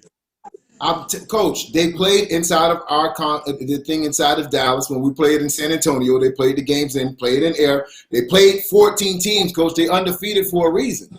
But it's simple, coach. Why won't y'all line up and play? If you have this much about what this team is doing, why can't we get all right.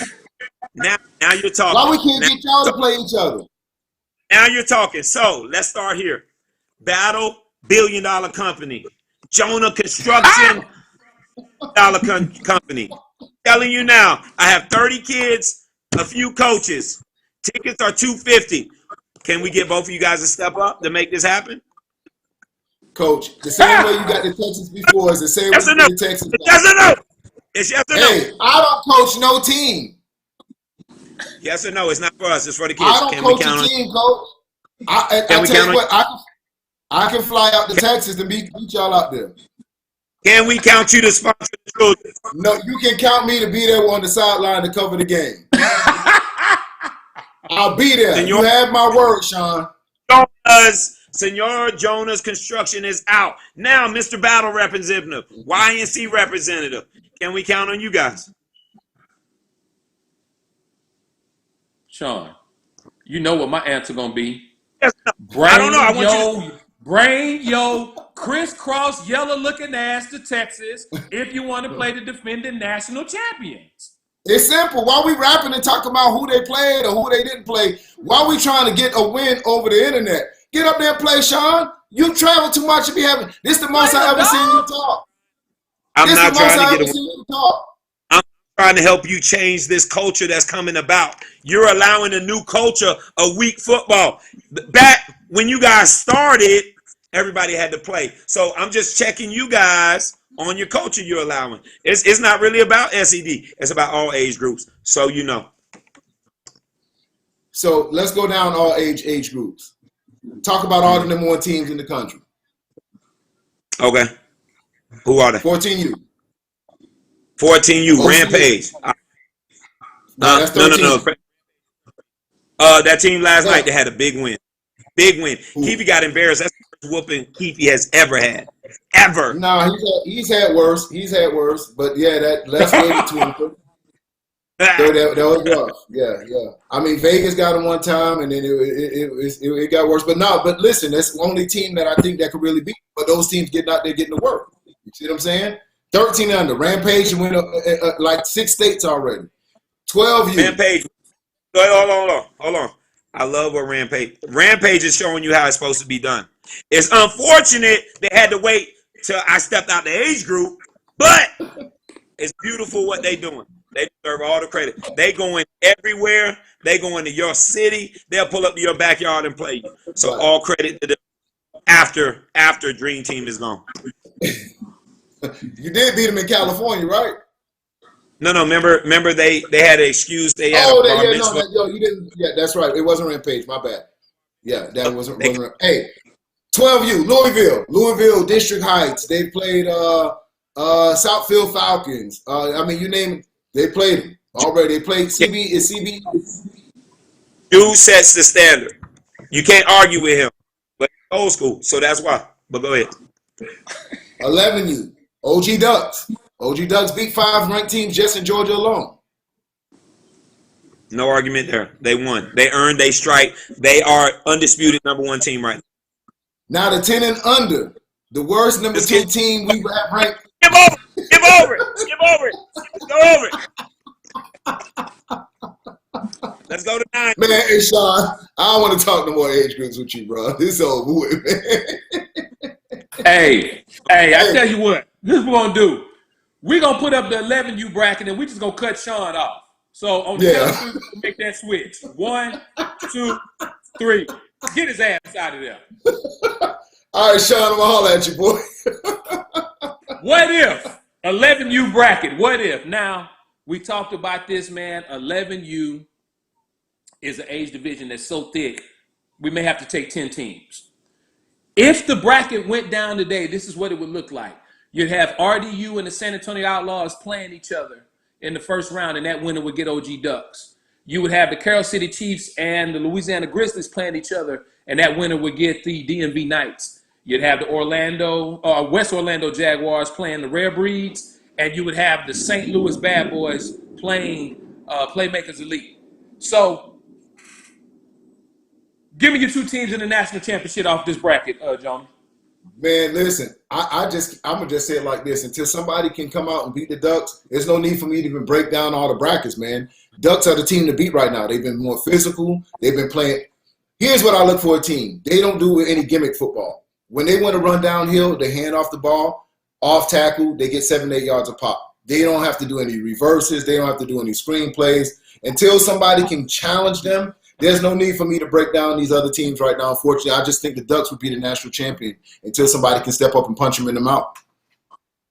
All right. Hey, I can't argue with that, man. Right now, the OG Ducks are the team to beat on 11U. You know, I do think that this bracket would I think there'd definitely be some upsets in this bracket, that's for sure. But well, yeah, I mean, outside of the Ducks, listen, you have the OG Ducks and then you have everybody else. And I'm not trying to discount anybody. Right now, it is a very even playing field between 2 through 14 or 10 or 2 through 10 in this case here.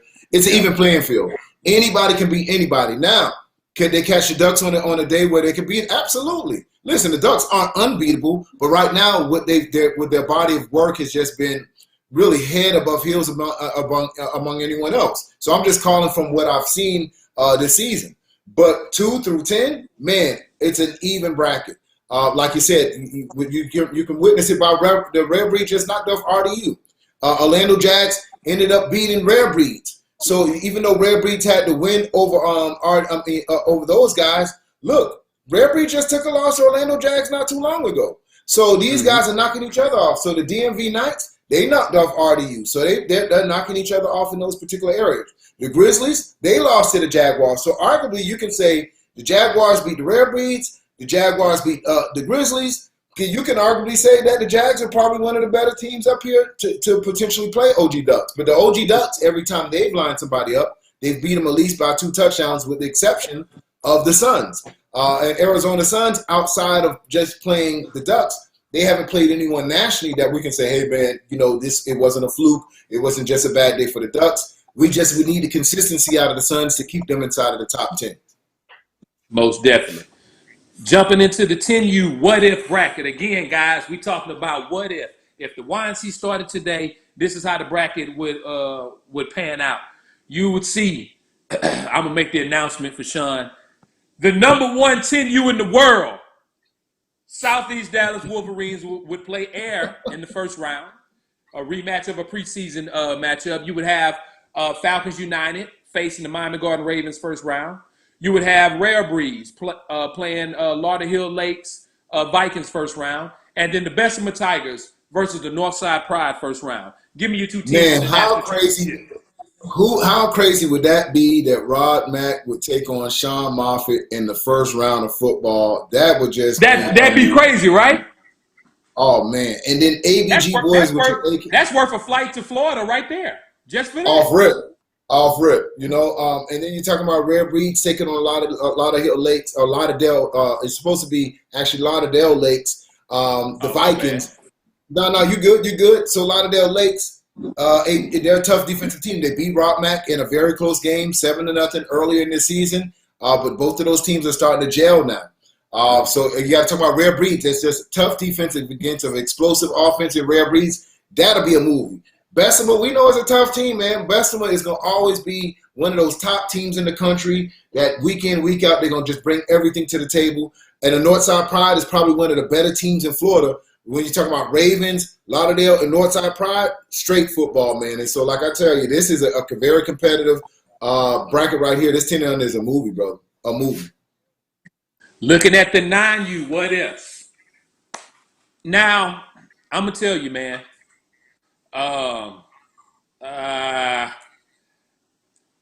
You got some interesting moving pieces here. Right now, Lambeau, undisputed #1 team in the country right now in the 9U level.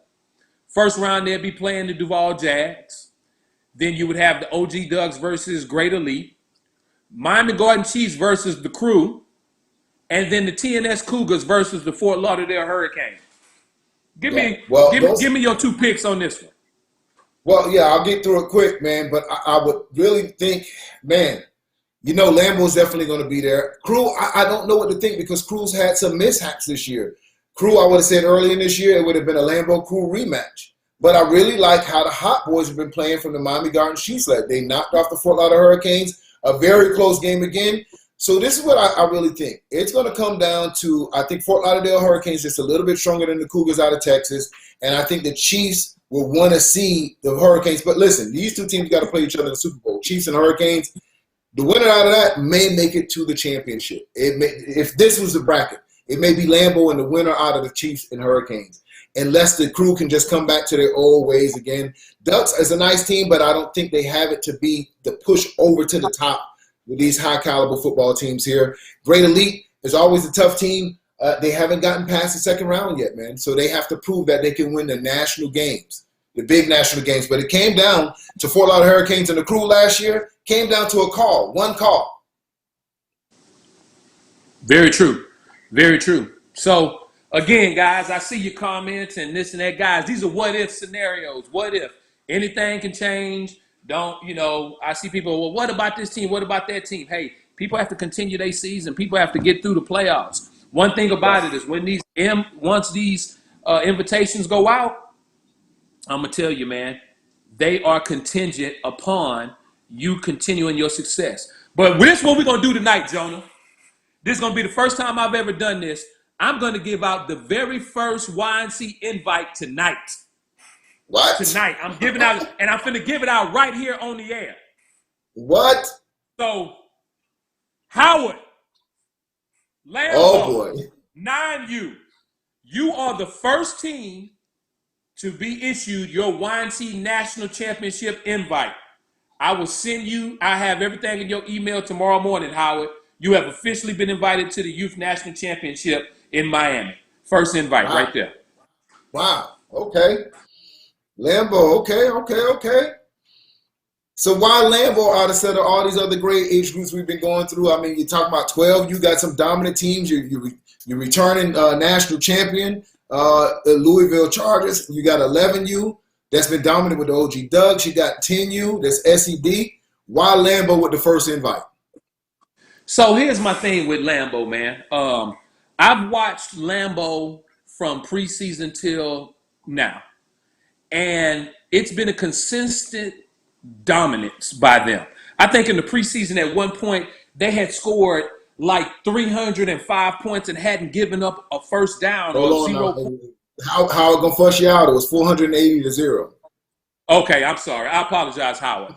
When you're talking about that type of dominance and then you roll into the regular season the way that they're rolling right now, you can't help but respect what they've done. And everybody know me and Howard ain't always seen eye to eye. But the one thing I can do, I respect the way that the man coaches. I respect the way that his team plays. And I respect that he always going to put the best product on the field.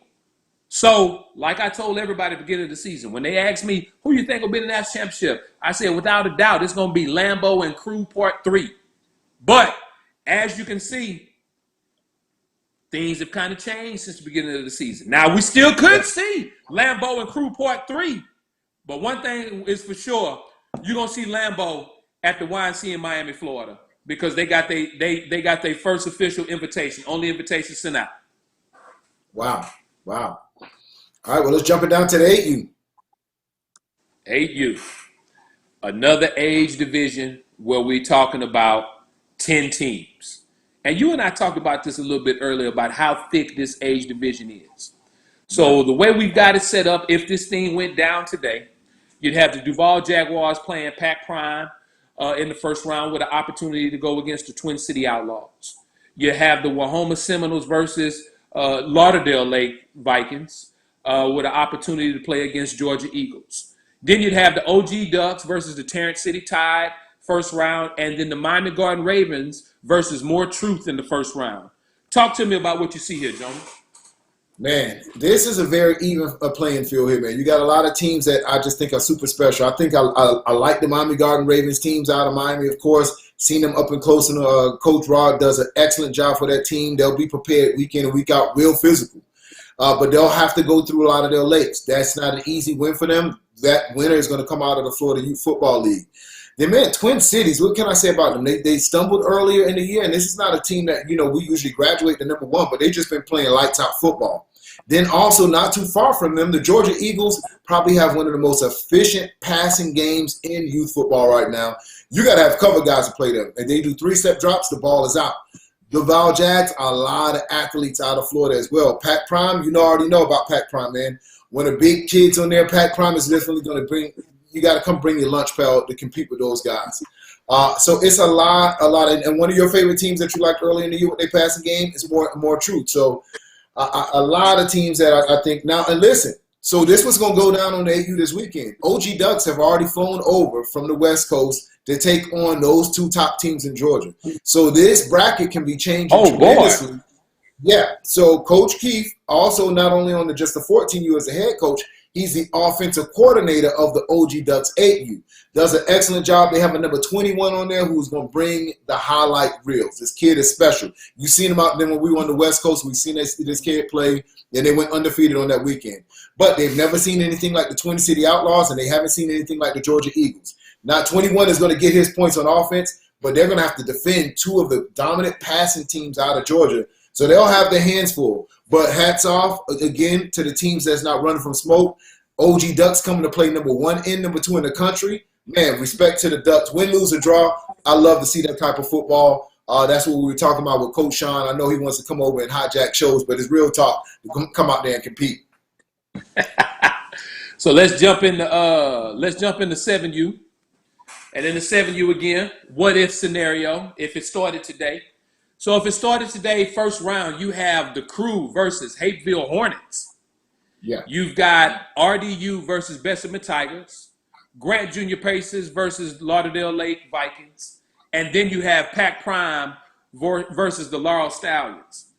I know that you've been – one thing you said last week was the Laurel Stallions is a dark horse for you. Yeah, yeah. Give me your two teams in the national championship off this bracket.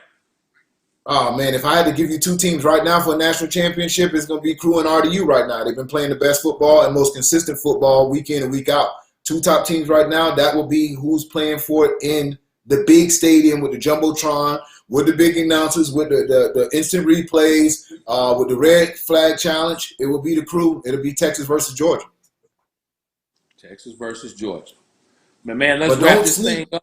Yeah, don't sleep on those teams like Lauderdale Lakes. Don't sleep on Hapeville Hornets. RDU has to go through Hapeville Hornets. You and I both know that is a inner city rivalry between those two. That game is always close. There's no blowout. I mean, last time the game got away from the Hapeville Hornets, but first time we was up there, it was a 7-0 game. Bessemer Tiger always plays RDU tough. Pac Prime, we already know they are a tough team.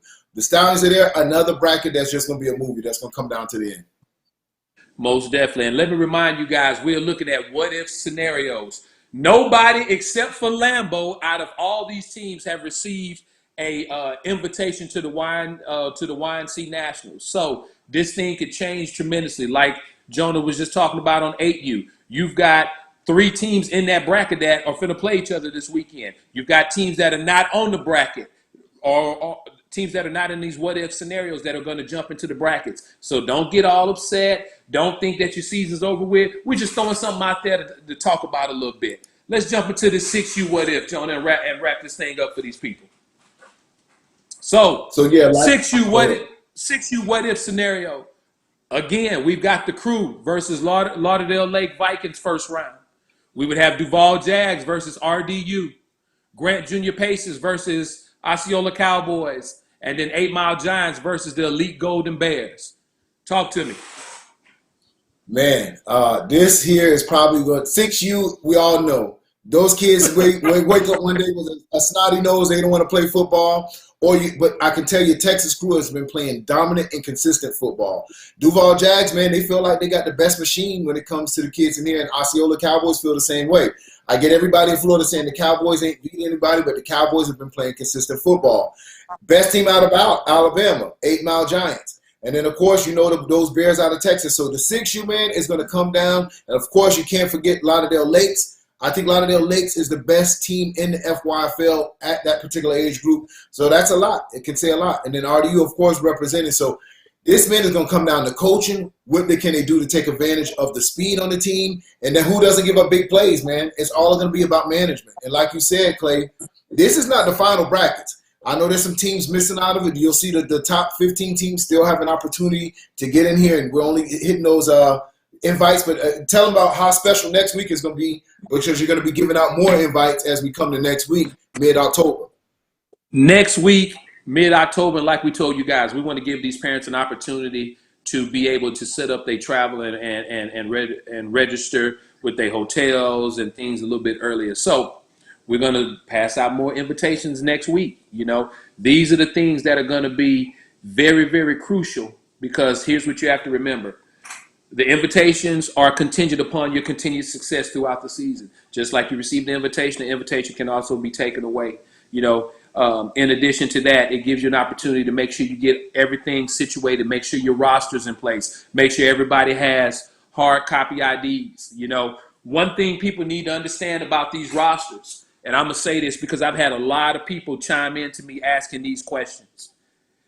If a kid has played one regular season game with a team and they leave that team and are going to another team or another organization, that kid will not be allowed to play at nationals. Once a player plays for one team during the regular season, for YNC national purposes, that kid is locked to that original team's roster. So I don't know who came up with their own theory of the rules or tried to come up with their own interpretations. These are the rules. These have always been the rules. I don't know why anyone wants to try to come up with their own version of the rules. It don't matter if you're in a league or if you're independent. The rules are the same. So, guys, let's make sure those rosters are clean, because the one thing you don't want to do is you want to have all your kids' hard work thrown down the drain behind a clerical error or behind somebody not understanding the rules, which all of these rules have been online for the longest. They've been in coaches' emails. Or, you know, somebody trying to cheat to get a win, and then the whole season's down the drain. It's just not worth it, guys. Yeah. I'm reading some of these comments, Clay. I read Coach Greg. He talking about, goddamn white boy called me Gregory.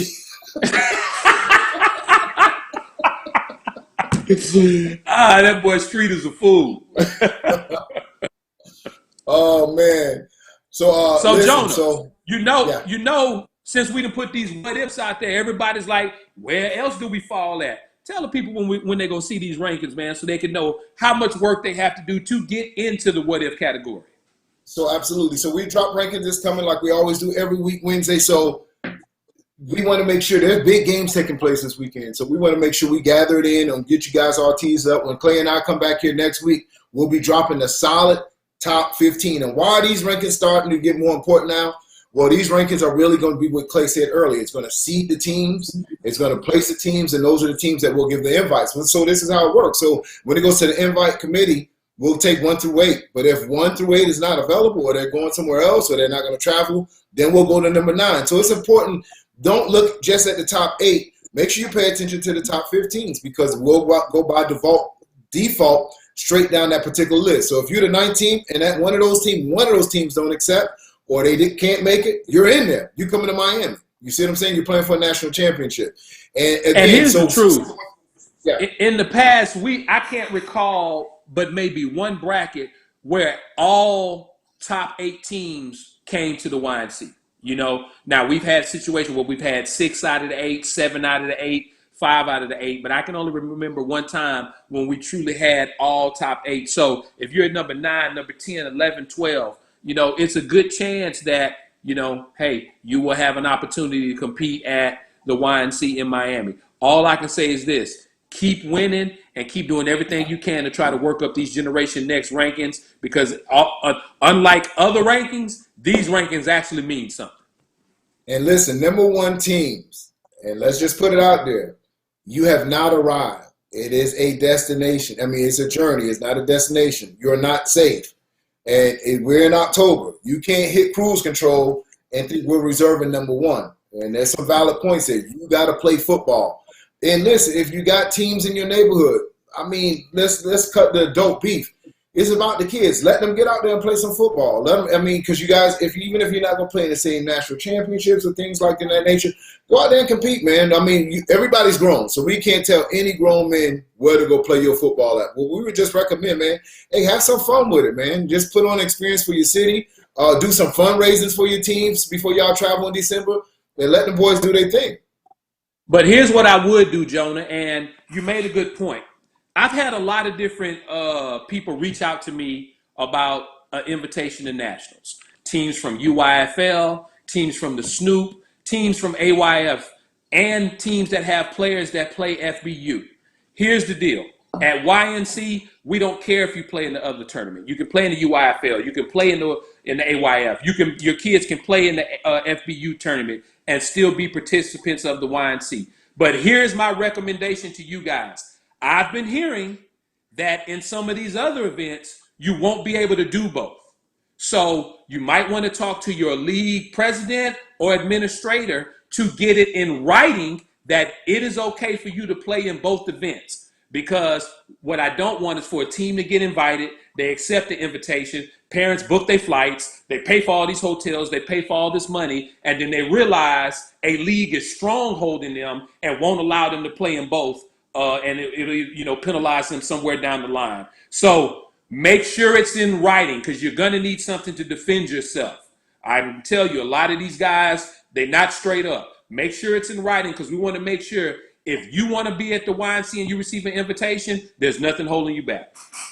Right. And also, listen, teams that's on the brink outside of rankings, 13, 14, you're trying to get in at the last minute. You're trying to make sure you can make a punch. Clay and I touched on it a little bit earlier. You know, we were talking with Panther, and we have an opportunity, what we call get ranked up, or get your rank up. You know what I'm saying? So it's called Ranked Up. We'll have information for you next week. So those teams will be able to go ahead and battle it out, get in those last spots. Or like in certain areas, we'll have at-large bids. They'll be different, like you said, bigger brackets in certain areas where we feel the competition needs to be really played out, and somewhere we feel it's not that much competition. We already know who the top 4 or 6 teams are. But all that will be decided as we get closer to the end of the year. But in October and in November is your opportunity. Make sure you get ranked up. So we'll have that information next week so y'all can compete. So listen, it won't ever be done in a boardroom with us through our committee. You actually got to go out there and play football. You go out there and play football. You knock off a team in the top 10. Hey, we're going to respect the win. It is what it is. So we'll get that information to you. Get your rank up, man. You get in. And listen, Clay, tell them about an opportunity that's coming up in October in New Orleans at the end of this month. So down in New Orleans, Halloween weekend, they're having Halloween Massacre. Another opportunity to have YNC selection committee officials on site to watch the games. You want an opportunity to really kind of boost your resume, play somebody outside of your league, play a national contender, get some notoriety to your kids and some experience as you fine tune for nationals.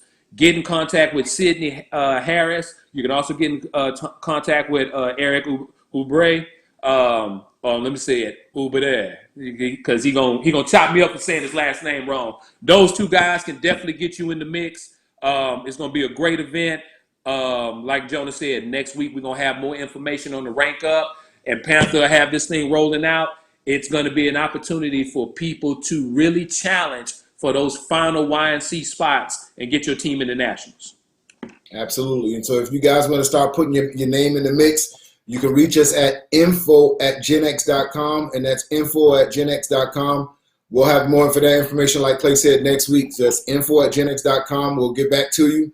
Those top teams, man. Hey, listen, I know it's a lot of good teams at the 12 and 13-year-olds, Clay, that I just really think that if they had the opportunity, they had the travel opportunity to play 6, number 7, number 8, they could get in there. So, like we said, man, thanks. Yeah. And so, man, hey, listen, don't ever have Sean come over here. I need Sean to be like at the real end of the show. For like the last 5 minutes, we're going to get him more next time. But hopefully they get on. Yeah, so some big games for you guys to look at on the internet this weekend, man. Make sure you guys catch the OG Ducks playing in Vegas, taking on the Rare Breeds. Some other big games, I think Birmingham Chargers have a big game going on this weekend. So it's a lot of big games going on this weekend for the next 2 weeks. Make sure y'all get it locked in. Watch these games nationally. And what I do like on Facebook, if you guys go, each particular age group has their own group, like 6U, the best of 6U, best of 7U, best of 8U. You guys get a lot of information there. We'll be dabbling inside of there as well. But, man, we're excited about what the season is going to be. But I cannot wait, Clay, to actually have all those teams down in one facility at one particular place where they're just getting it down on one football field and banging it out for what it's worth on the football field. Hey, man, there's only one YNC. You know what it is. The best play here. Let me see that bling before we hit it out of here, man. Oh, man, you want me to hit him with it? God damn it, Jonah. I hit him with it. God damn. Oh. I hit him with it. Bam.